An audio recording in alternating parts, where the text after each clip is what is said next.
على سيدنا ومولانا محمد وعلى آل سيدنا محمد الذي سرى وقد غمرته الأنوار، والمنادي ينادي: هذا منقذ العصاة من النار. غذاء نفوس المؤمنين وقوتها مديح رسول الله بل هو أبلغ. غياث لنا ملجأ ومنجى لمن جنى، به كل جان للجنان مبلغ. غني بما في قلبه من حبيبه، وجيه عليه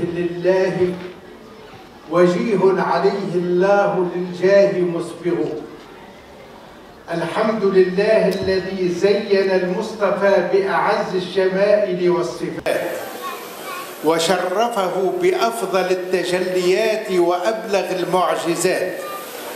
وأشهد أن لا إله إلا الله وحده لا شريك له، غفار الذنوب والسيئات.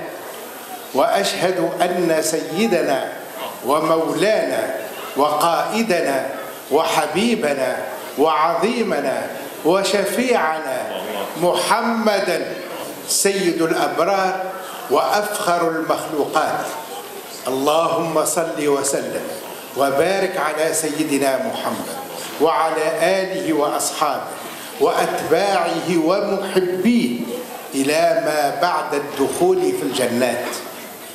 أما بعد، يا أمة المصطفى يا أشرف الأمم، هذا نبيكم المخصوص بالكرم، هو الرؤوف الرحيم الطاهر الشيم. إن شئتم أن تنالوا رفعة وغنى، صلوا عليه لعل الله يرحمنا.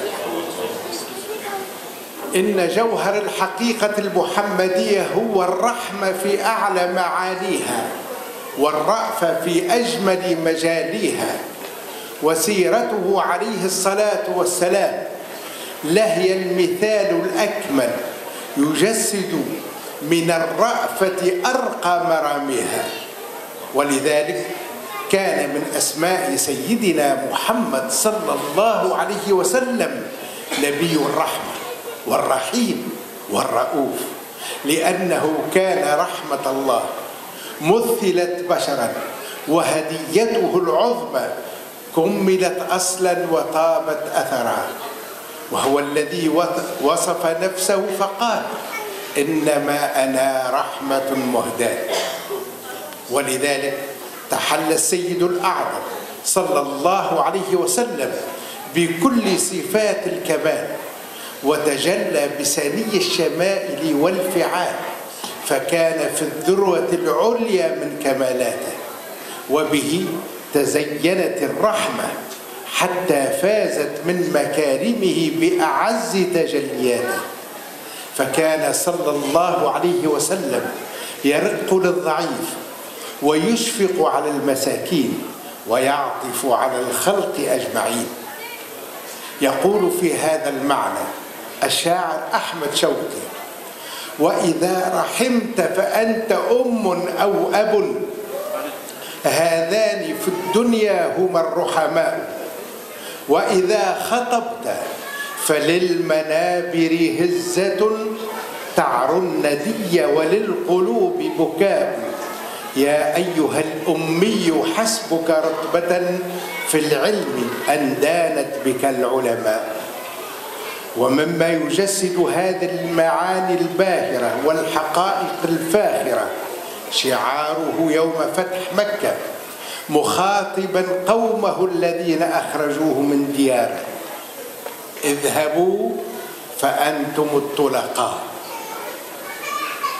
حقنا لدماء أهله وذويه وأبناء عشيرته وقرابته، مع قدرته على قتلهم جميعا، وحفظا لأبناء مكة من اليتم، لأن قتل الآباء إيتام للأبناء، وصيانة لنساء البيت العتيق من الترمل والضياع، وإنقاذا لرجال قريش من الأخذ بالثغر، لأنه مجلبة لمزيد القتل. ومع النصر الذي أيده به الله لم يجبر أحدا على اعتناق الإسلام، بل قال لهم: اذهبوا فأنتم الطلقاء. وهي كلمات لطيفة فتحت قلوبهم للدخول في الإسلام هداية من الله لهم ببركة حلمه وسماحته صلى الله عليه وسلم. فصلوا على سيدنا محمد. ومن عظمة أخلاقه عليه الصلاة والسلام تأدبه بآداب الله والإعراض عما سواه، ومقابلة الإساءة بالإحسان، والعفو الواسع الجميل. وإن عظم الذنب وقل في الصفح الرجاء، عظمة روح مستغرقة في أنوار باريها، ولطافة أسرار منبثقة من مكنون الرحمة ومجاليها. فقد روي عن هشام بن عاصم الأسلمي أنه قال: لما خرجت قريش إلى النبي صلى الله عليه وسلم في غزوة أحد نزلوا بالأبواب، والأبواب موضع بين مكة والمدينة. قالت هند بنت عتبة لزوجها أبي سفيان: لو بحثتم قبر آمنة أم محمد صلى الله عليه وسلم فإنه بالأبواب، فإن أسر أحد منكم افتديتم كل إنسان بإرب من آرابها، أي بعظم من عظامها. فلم تجد لقريش الرهين أعز ولا أغلى من بقايا الجثة الطاهرة الثاوية هناك. وجاء وحشي إلى هند بنت عتبة في غزوة أحد وقال لها: ماذا لي إن قتلت قاتل أبيك؟ قالت: سلبي. السلب هو الثياب والسلاح وغير ذلك. فقال وحشي: هذه كبد حمزة. فأعطته ثيابها وحليها ووعدته إن وصلت إلى مكة أن تدفع له 10 دنانير. ثم لاكت هند قطعة من كبد حمزة فما استزاغتها ولفظتها. وعندما جاء رسول الله صلى الله عليه وسلم لفتح مكة قدمت هند بنت عتبة متنكرة وتكلمت، فانتبه السيد الأعظم صلى الله عليه وسلم إليها وقال: إنك لهند بنت عتبة؟ قالت: نعم. فاعف عما سلف، عفى الله عنك يا نبي الله. إني امرأة مؤمنة أشهد أن لا إله إلا الله وأنك عبده ورسوله. فقال عليه الصلاة والسلام: يا هند مرحبا بك، قد قبل الله إسلامك. وكان ذلك الموقف فاصلا في حياة هند بعد أن تجلى عليها الحق بأنوار الهداية وحسن إسلامها.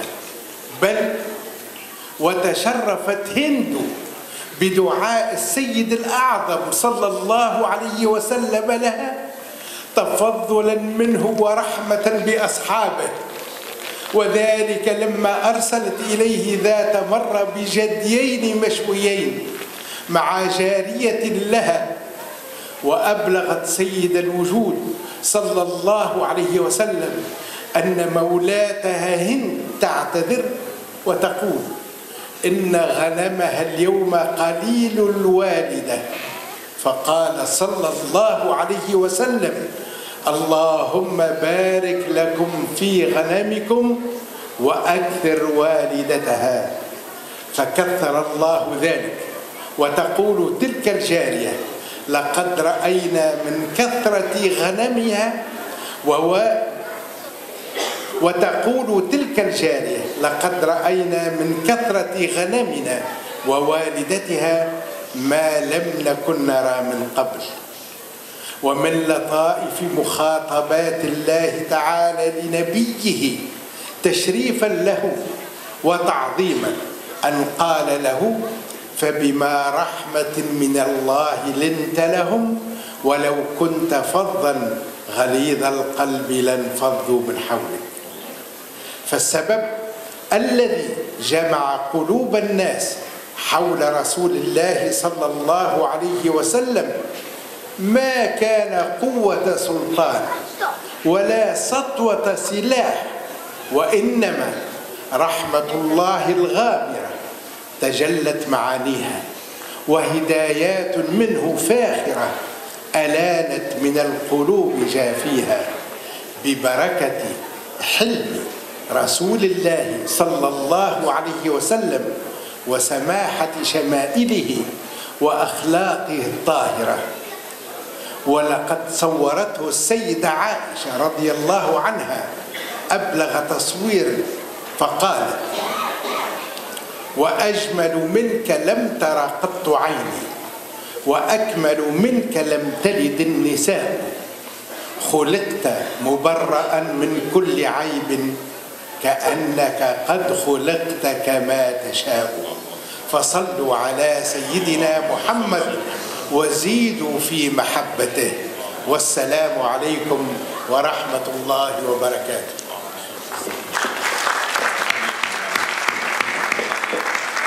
Cher Madani, il est vrai que c'est un vrai honneur pour nous, en fait, ici à Polnay, d'accueillir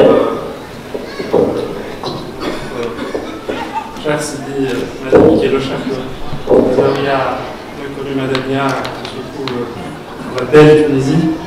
Voilà, pour votre présence et pour votre intervention. Ce sera difficile, en fait, de traduire l'ensemble de l'intervention de votre chef.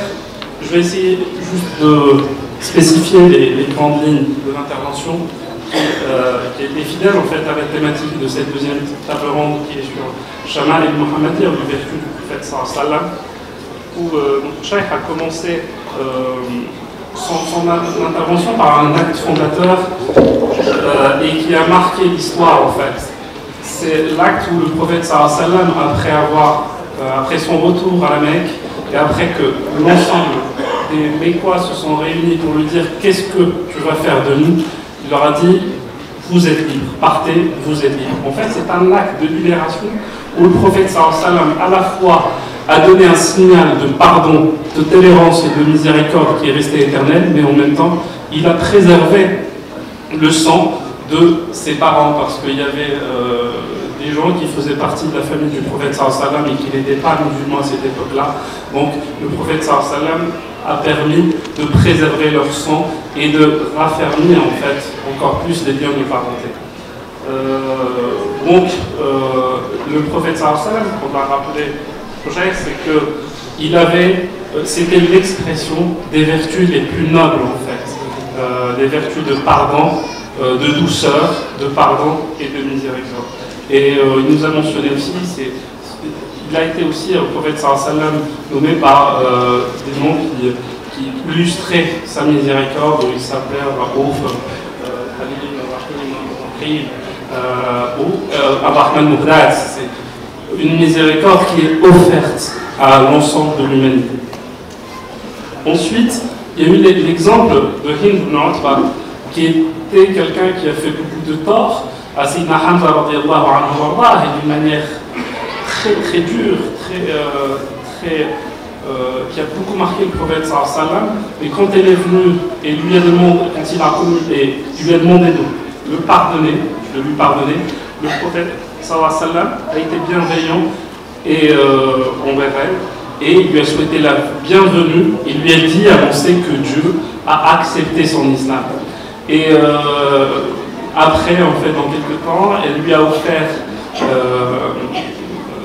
de la nourriture, et il lui a demandé que, malheureusement, il n'y a pas beaucoup de temps, parce qu'en ce moment-là, il a demandé à sa maman de lui dire qu'il n'y avait pas assez, ces moutons n'étaient pas assez fertiles, entre guillemets. Donc le prophète sallam l'a honoré en faisant d'arabe, en disant qu'Allah met la bénédiction dans des moutons et qu'il fasse en sorte qu'ils soient de plus en plus fertiles. Et sincèrement dit, on n'a jamais vu autant de naissances de moutons après cette dua. Donc non seulement il l'a accueilli, mais il l'a honoré par ce dua en fait, finalement aussi, le cheikh a noté un élément très important.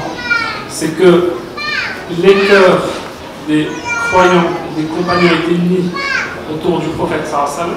Et ça, c'est Allah Azza wa Jal qui le cite dans un verset coranique pour authentifier en fait cette union autour du cœur du prophète sallallahu, où Dieu a honoré Rasul sallallahu.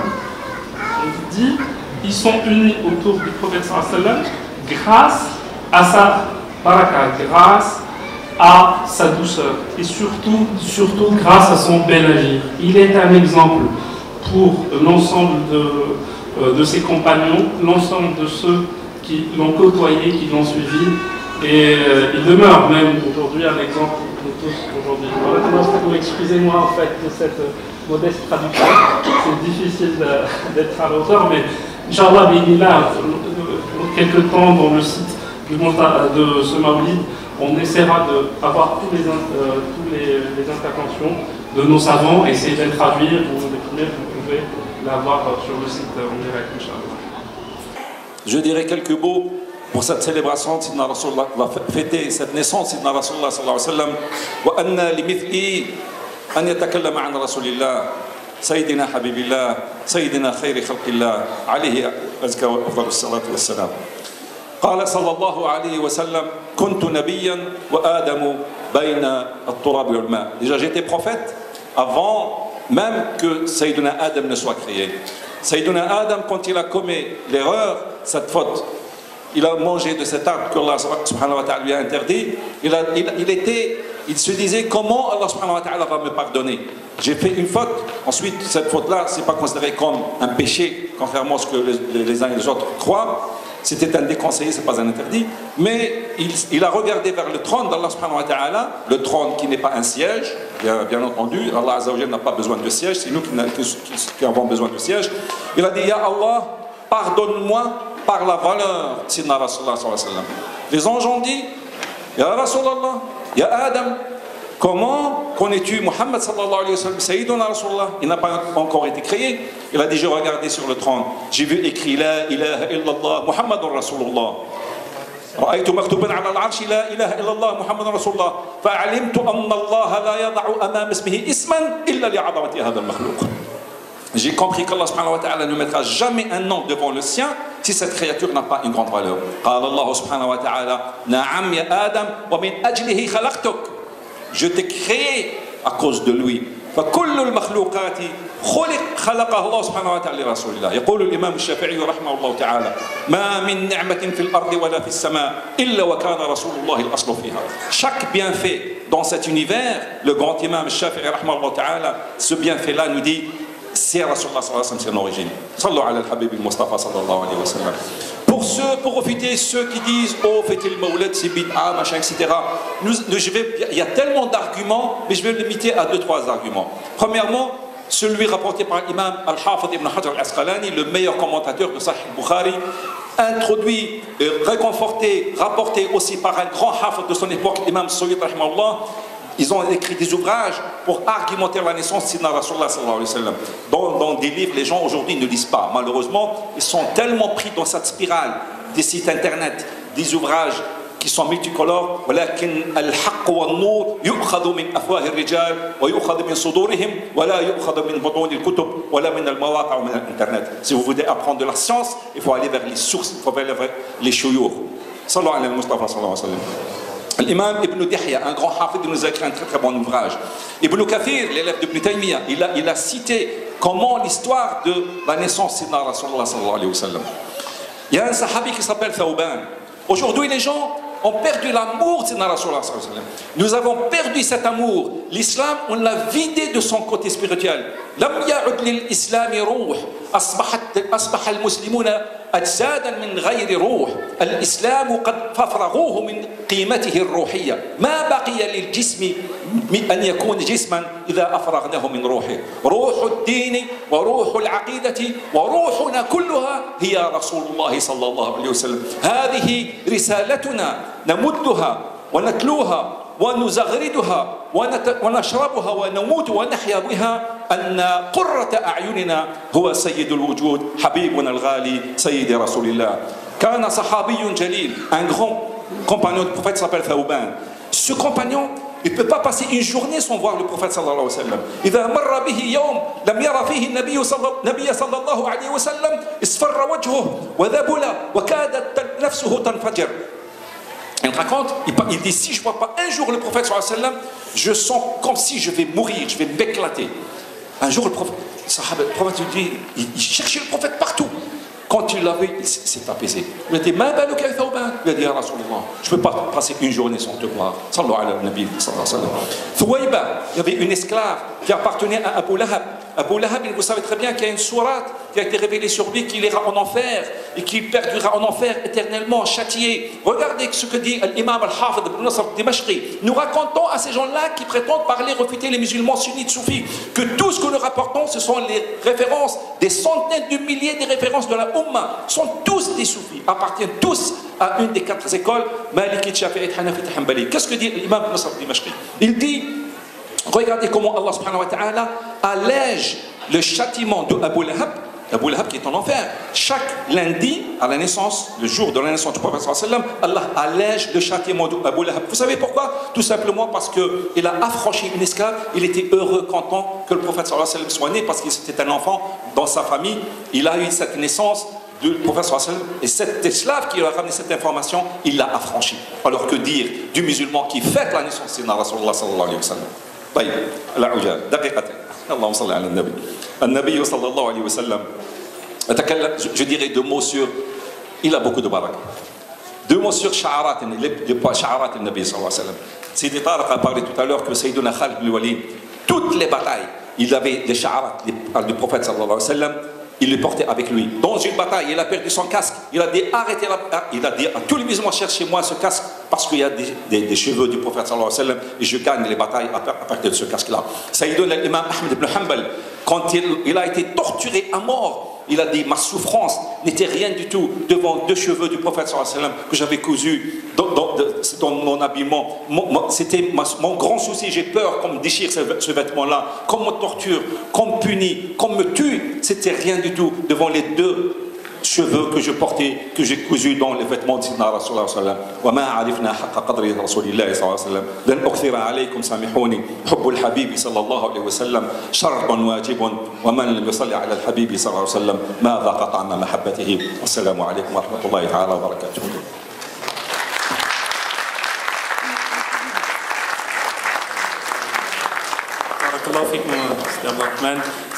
C'est très difficile en fait d'arrêter un tel élan et de telles belles paroles qui nous enseignent tous et aussi qui nous font vivre en fait ces moments bénis, mais malheureusement comme quelque chose a une fin, on doit respecter l'organisation établie par nos frères.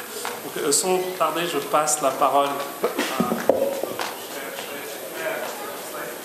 pour la dernière intervention de ce Maulid. Barakallahu fikum frères et sœurs.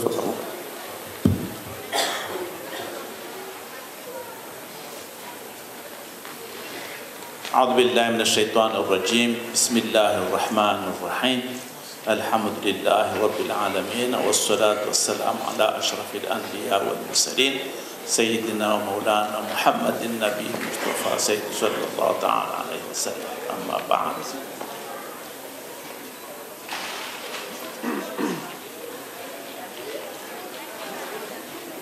Je commence par mon cher.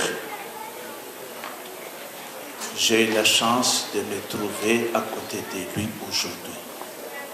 Donc je remercie vivement les organisateurs. Je ne sais pas comment vous avez fait pour me mettre à côté de mon cher. J'ai eu la chance honorable. Merci beaucoup, mon cher frère. Mes chères sœurs, mes chers frères, honorable assistance, assalamu alaikum wa rahmatullahi ta'ala wa barakatuh. L'honneur me choisit aujourd'hui, honorable assistance, de parler devant vous au sujet de Maulid al-Nabi sallallahu alayhi wa sallam, ou la naissance du prophète Muhammad sallallahu alayhi wa sallam, et l'amour que nous devons porter à cette honorable personnalité musulmane. Je n'ai pas d'autres sujets particuliers, n'a pas d'autres idées particulières, si ce n'est que me remettre sur le fil qui a été tracé avant moi par Cheikh Abdallah tout à l'heure. Cheikh Abdallah tout à l'heure nous a dit une chose que nous devons garder en permanence en tête, c'est le dénominateur commun. Je cherche dans ma mémoire le dénominateur commun. C'est mathématique, c'est arithmétique. Dénominateur commun, partout où l'on va, on trouve ce dénominateur commun. Et ce dénominateur commun, honorable assistance, c'est le Coran Karim. Le Coran nous donne toutes les indications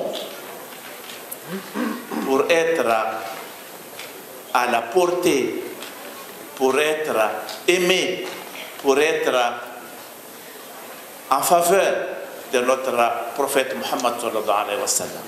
Il n'y a aucun verset qui ne parle du prophète Muhammad sallallahu alayhi wa sallam. Donc voilà le dénominateur commun que nous devons avoir en tête. Et je prends un seul article, un seul verset dans ce Coran qui est le dénominateur commun que Cheikh Abdallah a dit tout à l'heure. أعوذ بالله من الشيطان الرجيم بسم الله الرحمن الرحيم وما كان معذبهم وأنت فيهم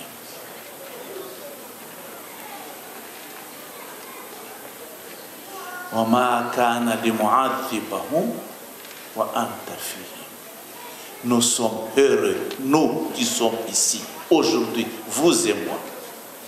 Notre cheikh est là, notre tuyau qui nous transmet directement au prophète. Et le prophète est avec nous parce qu'il est là.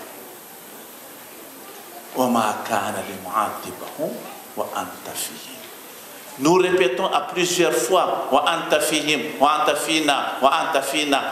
vous êtes avec nous, vous êtes avec nous, vous êtes avec nous. Parce que le Coran l'a dit, je ne peux pas, Allah a dit, je ne peux pas punir ces gens-là parce que tu es là. Wa anta fihim. Dieu lui-même lui donne cet honneur, cette faveur, ce privilège, comme quoi je ne peux pas punir puisque tu es là, puisque nous sommes ici aujourd'hui heureux. Heureux parce que Muhammad sallallahu alayhi wa sallam est parmi nous aujourd'hui en la présence de notre cheikh ici. La deuxième chose que je voudrais suivre toujours l'exemple de ceux qui m'ont précédé sur cette tribune, c'est être ambassadeur. C'est une lourde responsabilité. Être ambassadeur. Ambassadeur de qui? Ambassadeur du prophète Muhammad sallallahu alayhi wa sallam via les cheikhs. Et comment nous allons être dignes d'être ambassadeurs du cheikh, du prophète Muhammad sallallahu alayhi wa sallam dans notre journée quotidienne, dans notre travail, dans notre milieu de travail, dans notre foyer. Nous devons être ambassadeurs du prophète Muhammad sallallahu alayhi wa sallam. Donc voilà, ces deux sujets. Être ambassadeur ici, honorable assistance, c'est savoir articuler sa langue.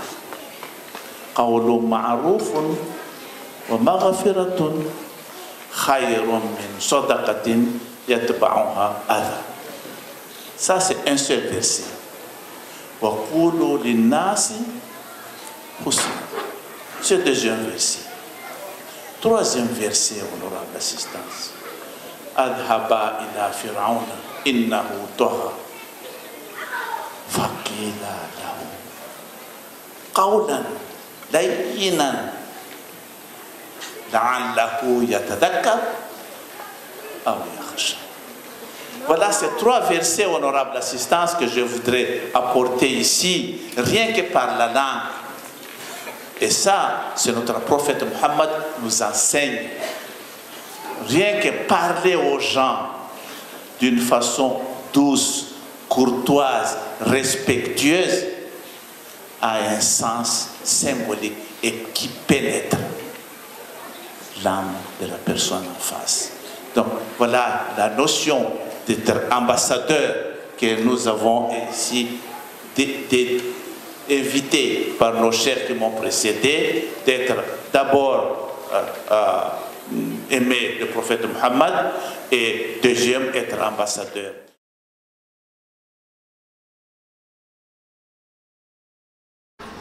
Que la seule raison pour laquelle Sayyid Tariq a fait appel à moi pour donner ces quelques conseils, c'est pas que je veuille mieux Hacha wa Kalla que tous les Khutaba ici présents.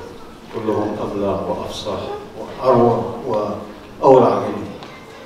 Mais la seule raison, évidemment, qui les ont poussés à me charger de ces conseils, de cette OCIAT, c'est bien entendu ma maîtrise du français, vous l'aurez compris. Et pour adresser des conseils, il faut d'abord se les adresser à soi-même. Donc, aussi nafsi wa iyyakum. Je vais donc m'adresser ces quelques conseils et vous les adresser à vous-même en me basant sur tout ce qui a été dit précédemment à propos de ces narrations. Vous l'avez bien compris, le but, l'objectif de cette réunion, ça a été d'augmenter un petit peu notre connaissance de la personnalité de l'envoyé de Dieu et d'accroître, ne serait-ce qu'un tout petit peu, notre amour pour l'envoyé de Dieu.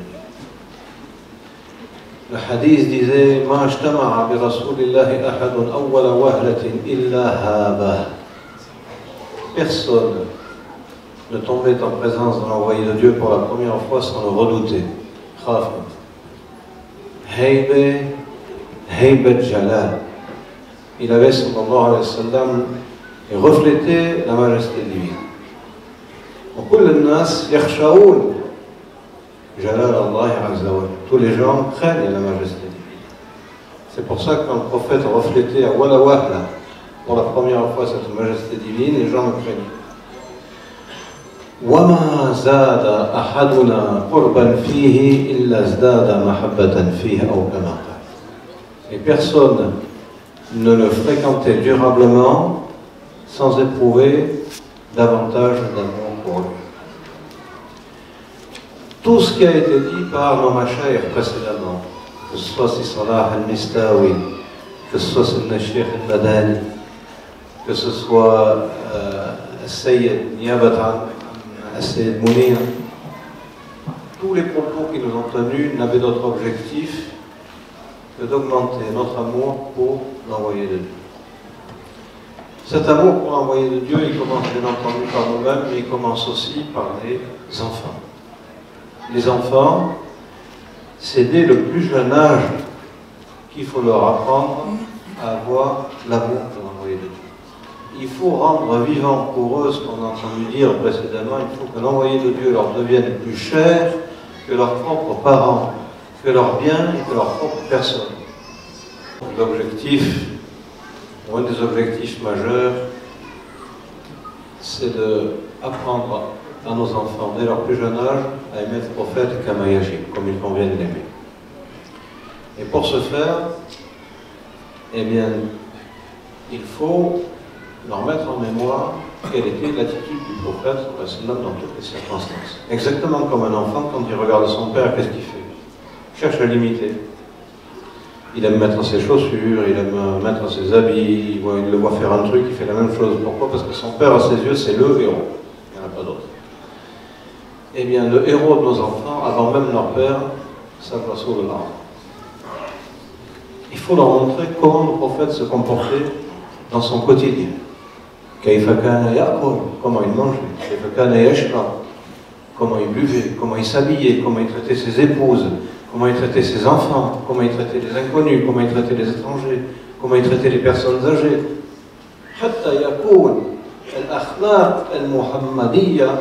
Jusqu'à ce que les mœurs de Sayyidina Muhammad deviennent ses mœurs propres. La sunna, c'est quoi l'imitation de la sunna? C'est pas, comme beaucoup de gens le croient, une imitation aveugle et stérile et stupide. C'est une façon d'être. يجب أن يكون المسلم محمديا. Tout musulman se doit d'être محمدي. يعني شبيه بالنبي بقدر الإمكان. C'est-à-dire, il faut qu'il ressemble au prophète dans la mesure de ses moyens. هذا هو المقصد من الدين الإسلامي. Qu'est-ce que disait le prophète quand il envoyait quelqu'un pour enseigner l'islam? Il l'appelait Rasoul. Anta Rasoul Rasoulillah. Tu es l'envoyé de l'envoyé de Dieu. يعني أنت ممثل رسول الله بين الناس.